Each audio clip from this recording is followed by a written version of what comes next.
আসসালামু আলাইকুম। এখন শুনবেন সংবাদ শিরোনাম।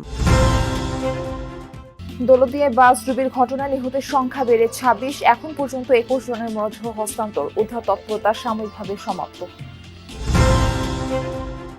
মহান স্বাধীনতা দিবসে সূর্য সন্তানদের শ্রদ্ধাভরে স্মরণ করছে পুরো জাতি, মুক্তিযুদ্ধের চেতনায় দেশকে এগিয়ে নেওয়ার প্রত্যয়।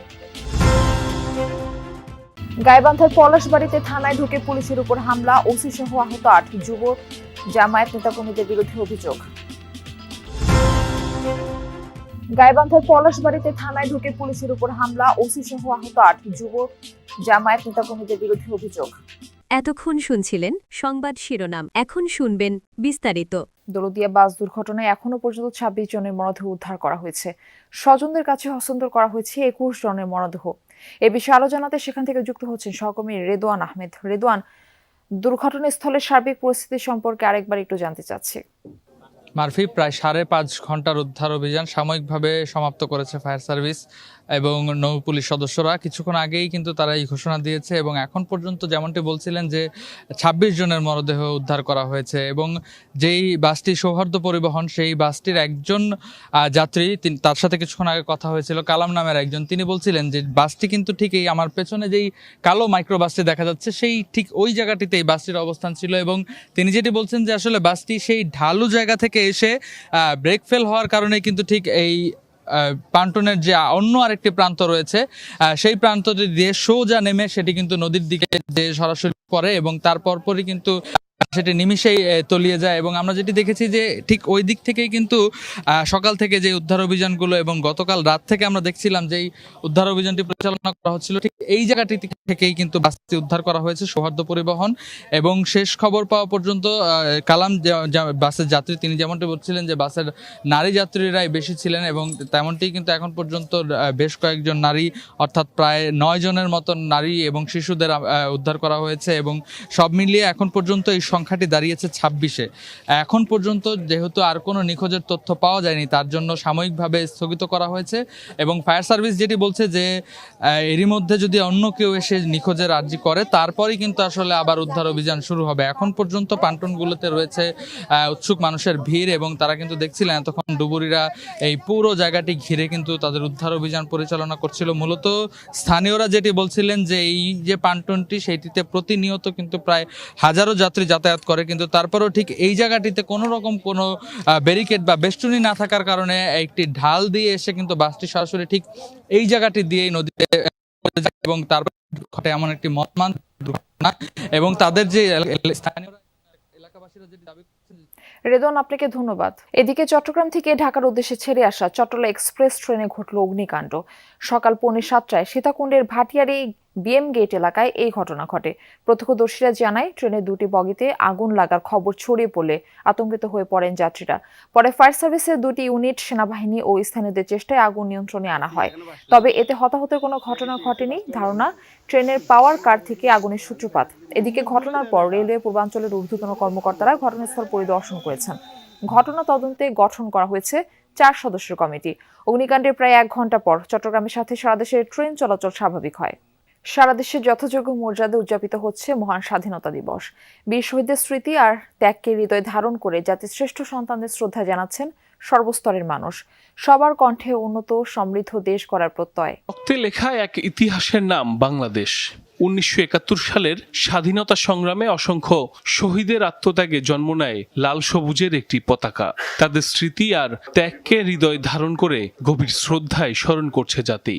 সূর্যোদয়ের সাথে সাথে রংপুর মহানগরীর সুরভি উদ্যানে শহীদ মুক্তিযোদ্ধা স্মৃতিস্তম্ভে ফুল দিয়ে শ্রদ্ধা জানান বিভাগীয় কমিশনার, সিটি প্রশাসক, সরকারি দফতরের কর্মকর্তা কর্মচারী সহ সর্বস্তরের মানুষ। পরে শহীদ আবু সাইদ স্টেডিয়ামে কুচকাওয়াজ অনুষ্ঠিত হয়।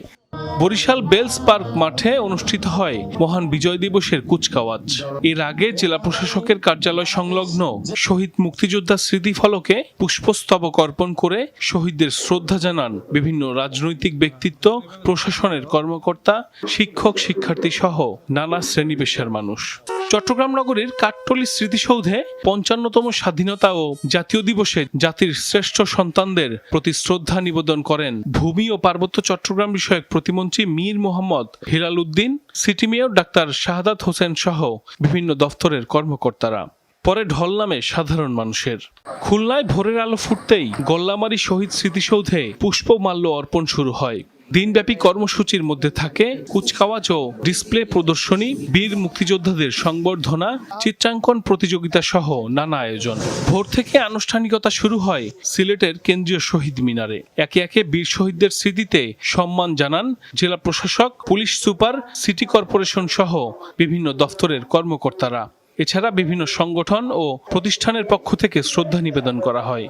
এছাড়া রাজশাহী, ময়মনসিংহ, গোপালগঞ্জ, কুমিল্লা, যশোর সহ দেশ জুড়ে দিনটি ঘিরে নানা কর্মসূচি পালিত হয়।